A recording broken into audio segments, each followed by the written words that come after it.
Assalamualaikum warahmatullahi wabarakatuh. Selamat pagi, Pak Abdul Syukur dan teman-teman semua.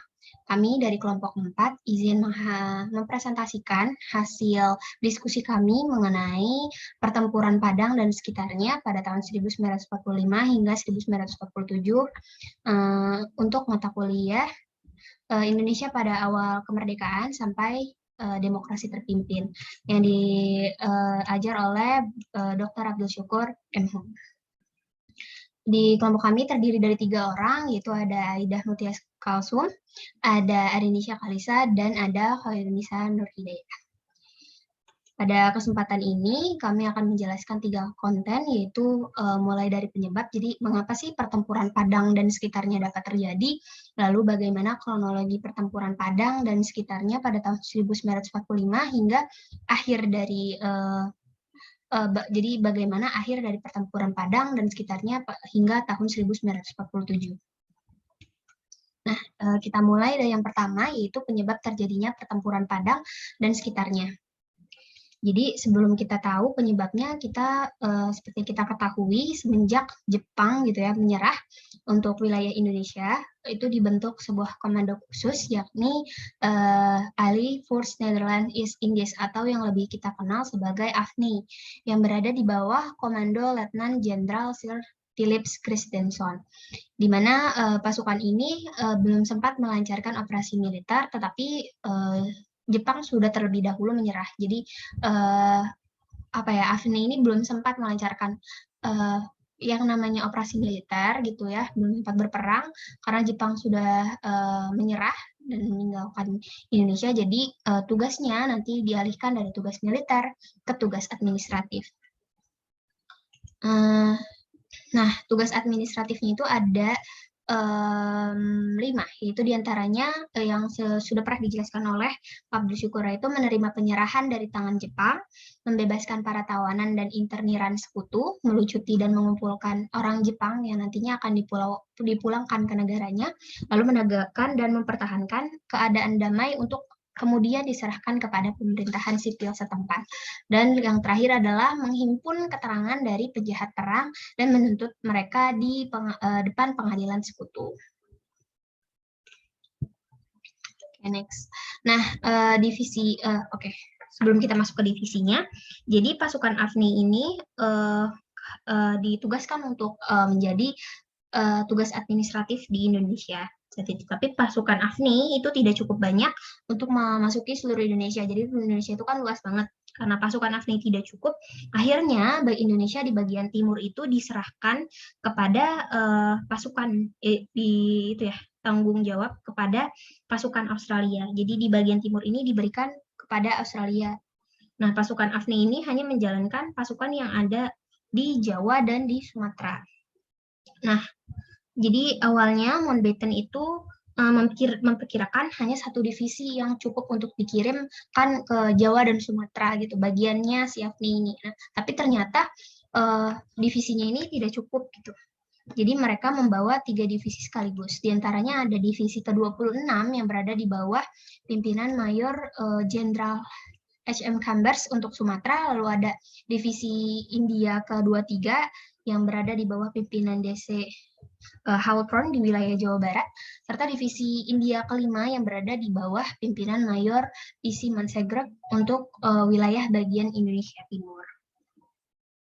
Nah, jadi ketiga ini tidak langsung dikirimkan serentak karena sekutu itu kekurangan kapal pengangkut. Jadi mereka nanti dikirim secara bertahap gitu ya. Dari mulai 14 September hingga nanti sampai akhir bulan Oktober 1945 sekutu sudah mendarat di 3 kota pelabuhan utama, yaitu Jakarta, Semarang, dan Surabaya yang nanti yang kemarin sudah dijelaskan, serta nanti ada di 3 pelabuhan utama di Sumatera, yaitu Medan, Padang, dan Palembang.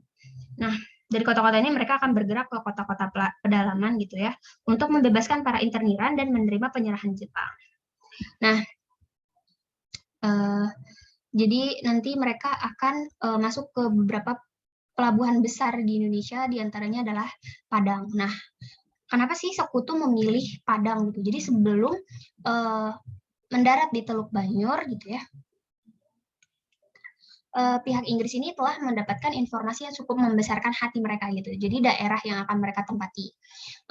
Mereka menerima informasi bahwa kekuatan Belanda di Sumatera itu cukup, bahkan penduduk di daerah-daerah sepenuhnya itu diurus oleh pemerintahan sipil Belanda. Jadi kayak memudahkan mereka untuk menguasai daerah yang berada di Sumatera ini, yaitu di Padang gitu. Nah, tapi ternyata mereka adalah sekelompok apa ya, kayak rakyat yang ada di Padang itu bukanlah seperti yang mereka bayangkan gitu. Nantinya mereka akan meneriakan perlawanan gitu ya kepada Indonesia. Nah, kenapa sih mereka bisa melawan sekutu gitu ya? Nah, penyebabnya jadi pertempuran ini terjadi akibat dari kedatangan tentara-tentara sekutu yang ternyata di antara tentara sekutu tersebut terdapat tentara Belanda dan Nika yang ingin menegakkan kembali gitu eksistensinya si Belanda, keberadaannya Belanda di Indonesia. Nah, jadi saya akan menjelaskan sedikit tentang kedatangan Inggris ke Sumatera Barat. Jadi pasukan Inggris Lincoln Fleet Regiment yang berada di bawah pimpinan Brigadier Hutchinson yang pada tanggal 13 Oktober 1945 ini mendarat di di Teluk Bayur. Nah, kemudian nanti Hutchinson ini akan mengadakan pertemuan dengan pemerintahan RI, gitu, pemerintahan Republik Indonesia yang ada di Sumatera Barat. Nah, dalam pertemuan itu ia mengatakan bahwa mereka akan menjalankan tugas-tugasnya. Nah, jadi hingga terjadi sebuah kesepakatan antara Inggris dengan pemerintahan di Sumatera Barat. Itu pasukan mereka hanya bertugas untuk menjalankan tugas-tugas sekutu, tidak akan mencampuri urusan pemerintahan Indonesia, dan akan berkonsultasi terlebih dahulu dengan pemerintahan Indonesia sebelum mereka bertindak. Nah, tapi sayangnya Inggris ini tidak mentaati kesepakatan mereka gitu. Jadi mereka malah tadi kan berjanji nggak bakal ikut campur. Terus kalau mau bertindak itu bakal berkonsultasi. Tapi ternyata mereka tidak melakukan hal itu. Jadi mereka malah menggeledah rumah-rumah untuk mencari senjata, mengobrak-abrik kantor Balai Penerangan Pemuda Indonesia atau BPPI. Terus juga bekas tahanan mereka menduduki gedung-gedung dengan paksa gitu, dengan perlindungan Inggris, hingga satu lagi menggeledah dan membakar rumah-rumah penduduk. Mungkin itu saja yang dapat saya sampaikan. Selanjutnya akan dilanjutkan oleh rekan saya. Terima kasih. Ya, terima kasih Arin. Jadi selanjutnya ini ada kronologi pertempuran Padang dan sekitarnya tahun 1745 sampai tahun 1946. Langsung di next aja, Rin.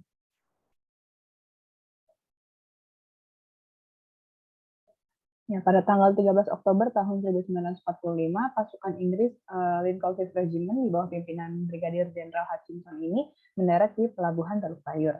Nah, jadi pada masa kolonial, Pelabuhan Teluk Bayur ini merupakan pelabuhan yang sangat penting karena menjadi salah satu pusat perdagangan dengan negara-negara lain. Nah, pelabuhan ini juga sebenarnya sudah lama ada di sana, namun dalam sebuah artikel dituliskan dahulu belum berbentuk layaknya seperti pelabuhan-pelabuhan lainnya. Nah, baru pada tahun 1888 pelabuhan ini direnovasi atau dibangun kembali oleh pemerintah kolonial Belanda. Nah, dalam sejarahnya juga di Padang ini pelabuhan Teluk Bayur bukan merupakan satu-satunya pelabuhan yang ada di Padang, melainkan ada pelabuhan yang lebih tua dari pelabuhan Teluk Bayur, yakni pelabuhan Muaro Padang. Nah, tapi karena ada alasan kapasitas dan juga sungai yang mengalami pendangkalan, akhirnya pelabuhan dipindah ke Teluk Bayur. Nah, pelabuhan Teluk Bayur ini juga dihubungkan oleh rel kereta api untuk mempermudah penyaluran rempah-rempah serta barang tambang. Nah, lalu setelah kedatangannya, 2 hari kemudian, Hutchinson ini mengadakan pertemuan dengan pemerintah tempat atau residen Sumatera Barat untuk menegaskan maksud dan tujuannya mendarat di Sumatera Barat. Dan pertemuan ini dilakukan hingga 2 kali. Nah, pertemuan pertama ini seperti yang sudah dijelaskan oleh Arin, Hutchinson ini menjelaskan maksud dan tujuannya ke Sumatera Barat hanya menjalankan tugas sebagai sekutu. Nah, lalu pertemuan yang kedua, Hutchinson meminta kesediaan Residen Sumatera Barat untuk meminjamkan kantor residen sebagai kantor si Hutchinson ini untuk sementara. Next, Ren. Nah, namun seperti di wilayah-wilayah lainnya, Inggris ini mulai melanggar kesepakatan yang telah disepakati oleh kedua belah pihak dan mulai mengganggu keamanan rakyat Padang seperti menggeledah rumah penduduk untuk mencari senjata, mengobrak-abrik kantor Balai Penerangan Pemuda Indonesia atau BPPI. Jadi BPPI ini merupakan sebuah perkumpulan yang menghimpun para pemimpin pergerakan dan para pemuda di Padang yang dibentuk sebagai pemerintahan lokal pada saat itu. Pada tanggal 19 Agustus tahun 1945.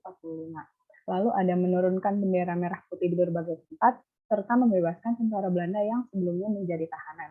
Nah, tentara Belanda yang dibebaskan ini lalu dipersenjatai oleh Inggris dan mulai menduduki secara paksa gedung-gedung yang ada di Kota Padang atau di sekitar Simpang Haru, khususnya itu ada sekolah teknik. Bahkan tentara Belanda ini juga sampai memukuli kepala sekolahnya. Nah, tindakan Belanda yang seperti itu akhirnya dibalas oleh TKR Serta Rakyat pada tanggal 17 November tahun 1945.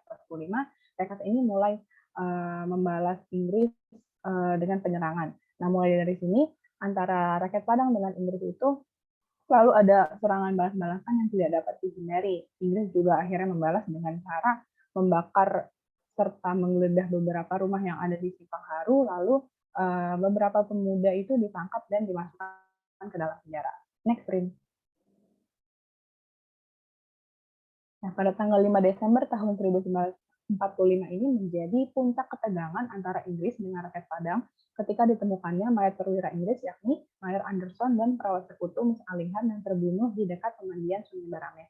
Nah, jadi sebelumnya Mayor Anderson ini memang telah merencanakan akan pergi berwisata ke pemandian di dekat Sungai Barame tersebut bersama dengan kekasihnya, si Miss Alihan.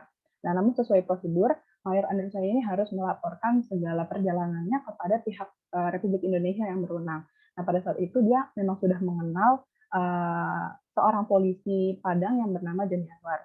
Nah, sebenarnya Joni Anwar ini sudah memperingati kepada Mayor Anderson sebaiknya dia mengurungkan niatnya untuk pergi ke pemandian tersebut. Nah, tapi peringatan itu tidak diindahkan oleh Mayor Anderson dan juga Miss Alihan.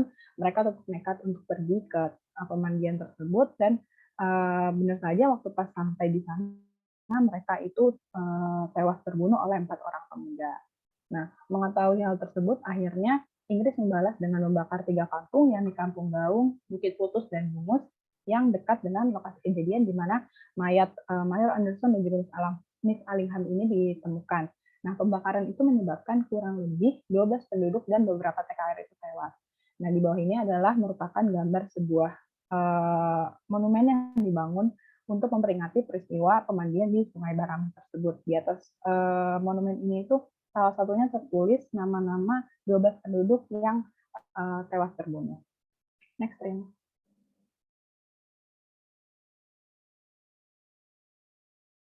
Nah, pada tanggal 21 Februari tahun 1946 ini terjadi pertempuran yang cukup besar antara pasukan Inggris dengan rakyat Padang di Rimbo Kaluang. Jadi pasukan TRI ini di bawah pimpinan Ahmad Hussein berhasil menghancurkan beberapa pos pertahanan Inggris dan membongkar gudang senjatanya.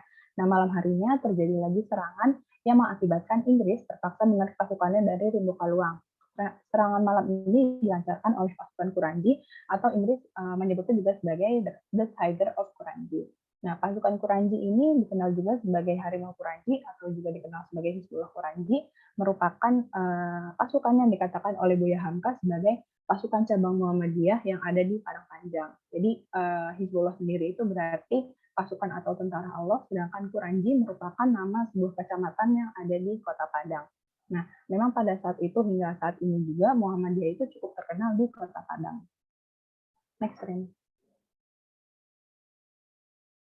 Nah, peperangan masih berlanjut hingga pada tanggal 14 Juni tahun 1946, di mana pasukan Inggris menyerang Batu Busuak untuk membebaskan tentara mereka yang ditangkap oleh TNI.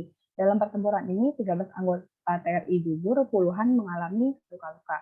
Nah, yang menariknya dari pertempuran kali ini itu ada satu regu India Muslim pihak Inggris yang melakukan desersi dan bergabung dengan Laskar Hizbullah.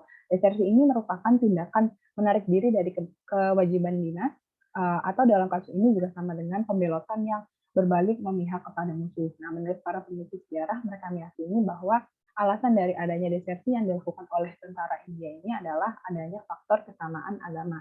Jadi mereka tidak ingin menyerang sesama saudara seimannya gitu. Nah, pada tanggal 7 sampai 9 Juli tahun 1946, pasukan TRI dan rakyat melancarkan serangan terhadap Inggris yang terjadi di Simpang Haru. Nah, di antara wilayah-wilayah lain yang ada di Sumatera Barat, Simpang Haru ini merupakan wilayah yang cukup bergejolak karena baik Inggris maupun rakyat sama-sama ingin mempertahankan Simpang Haru ini menjadi wilayah kekuasaannya. Nah, mengapa demikian? Jadi ternyata Simpang Haru ini merupakan salah satu wilayah yang cukup penting pada saat itu karena wilayahnya itu dilewati oleh rel kereta dan juga terdapat stasiun dengan nama yang sama, yakni Stasiun Simpang Haru. Nah, Stasiun Simpang Haru inilah yang memiliki peran penting dalam penerimaan dan penyaluran rempah-rempah. Nah, maka dari itu Stasiun Simpang Haru dijadikan sebagai pusat penyanggah perekonomian. Selain itu juga Stasiun Simpang Haru merupakan pusat yang menjangkau serta membawahi stasiun-stasiun yang ada di Sumatera Barat. Nah, di Simpang Haru juga tidak hanya terdapat stasiunnya saja, tetapi juga terdapat sebuah bengkel kereta yang tepatnya itu dibangun di Jalan Sawahan. Nah, lalu pada hari ketiga itu terjadi pertempuran jarak dekat antara rakyat dan juga pasukan Inggris yang mengakibatkan Simpang Haru ditinggalkan oleh Inggris. Jadi rakyat ini berhasil mengusir Inggris dari sana. Nah, gambar yang di samping ini merupakan sebuah monumen peringatan, yakni Tugu Simpang Haru yang dibangun untuk mengenang aksi perjuangan dalam mempertahankan kemerdekaan. Next trend. Ya, pada tanggal 28 Oktober tahun 1946, pertempuran terjadi sejak pukul 00 sampai pukul 05, di mana pagi harinya rakyat Padang ini sedang melakukan persiapan untuk sholat Idul Fitri. Nah, Inggris juga sudah bersiap untuk menyerang, namun tidak dijelaskan mengapa akhirnya Inggris membatalkan penyerangan tersebut. Nah, mungkin cukup sekian yang bisa saya sampaikan. Selanjutnya akan dilanjutkan oleh rekan saya. Terima kasih.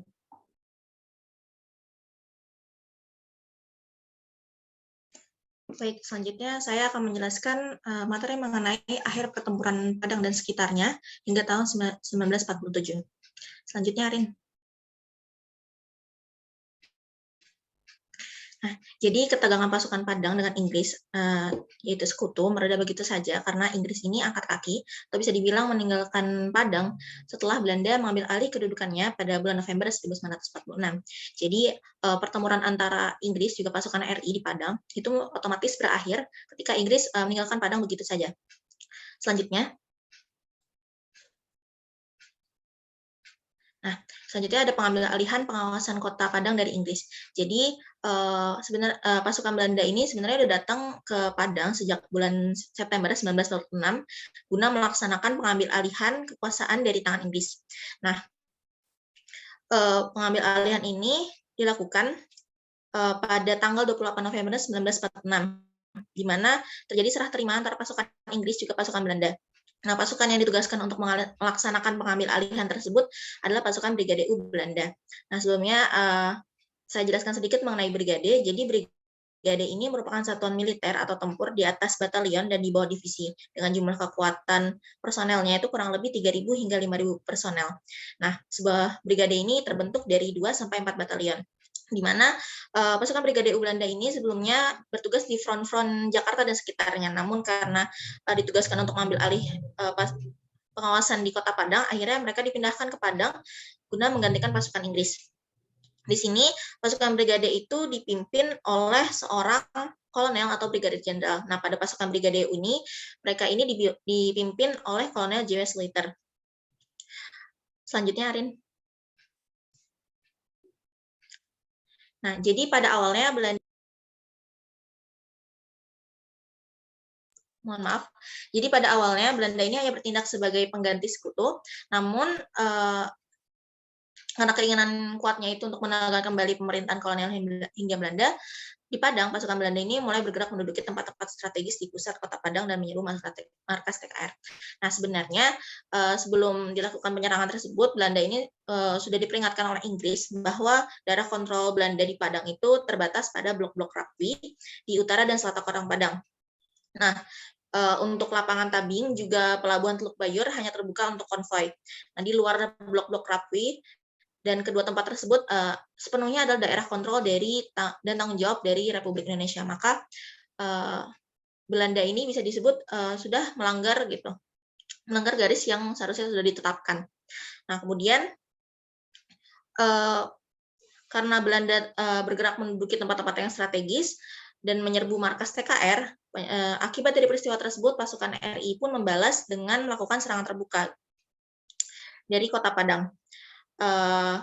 Selanjutnya, pada dasarnya daerah Padang ini bisa dibilang masih menjadi arena pertempuran gitu, di mana hal yang berubah hanyalah lawan yang dihadapi oleh pasukan RI, di mana pada sebelumnya itu mereka melawan pasukan Inggris atau dalam artian ini sekutu, berubah menjadi melawan pasukan Belanda pada akhir tahun 1946. Nah, akibat masih sering terjadi pertempuran, banyak dari rakyat Padang kemudian mengungsi ke daerah pedalaman. Jadi situasi dan kondisi Padang itu pada dasarnya masih dipenuhi pertempuran gitu, belum tenang. Nah, situasi dan kondisinya itu baru tenang setelah datang kabar dari pusat mengenai gencatan senjata. Selanjutnya, Arin. Nah, perundingan antara pihak RI dengan Belanda. Jadi sebelum menarik pasukannya gitu dari Jawa dan Sumatera, Inggris ini berusaha untuk mempertemukan pihak Republik Indonesia dengan pihak Belanda dalam satu meja perundingan. Dan telah mendesak tercapainya suatu kesepakatan di antara kedua belah pihak tersebut. Akhirnya dimulailah kesepakatan pada bulan Oktober 1946, di mana disepakati suatu gencatan senjata di Jawa dan juga Sumatera. Nah, selanjutnya pada tanggal 12 November di Linggarjati atau dekat Cirebon, seperti yang kita kenal itu perundingan Linggarjati, di mana Belanda ini mengakui Indonesia secara de facto atas wilayah Jawa, Madura, dan Sumatera.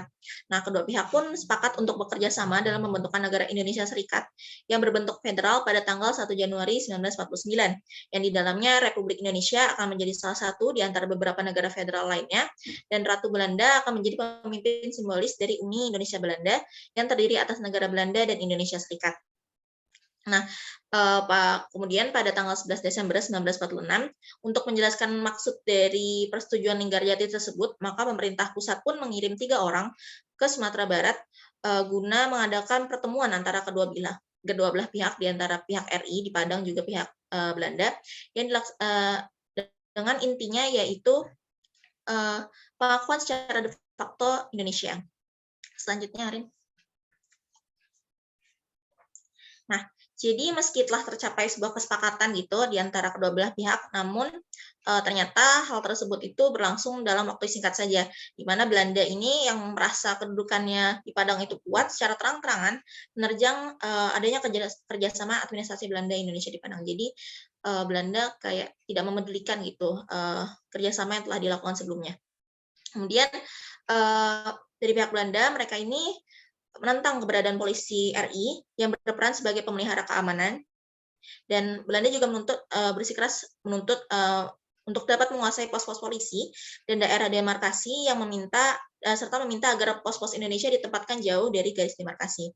Nah, garis demarkasi ini merupakan garis pemisah yang ditentukan dalam perundingan gencatan senjata oleh pihak-pihak yang berperang. Nah, di sini karena tuntutan tersebut dari pihak Belanda, dari pihak Indonesia sendiri bersikeras untuk tidak menyetujui semua tuntutan dari Belanda yang jelas merugikan pihak Indonesia. Selanjutnya, Arin.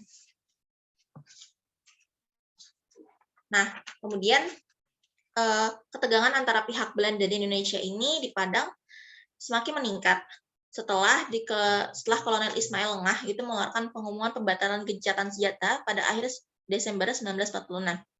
Nah, jadi pada akhirnya pertempuran antara pasukan RI dengan Belanda itu kembali meletus pada awal tahun 1947.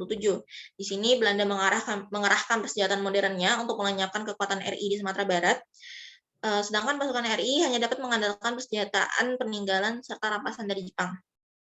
Nah, pada awal tahun 1947 pun terjadi beberapa pertempuran di mana melibatkan banyak penduduk yang tidak bersalah.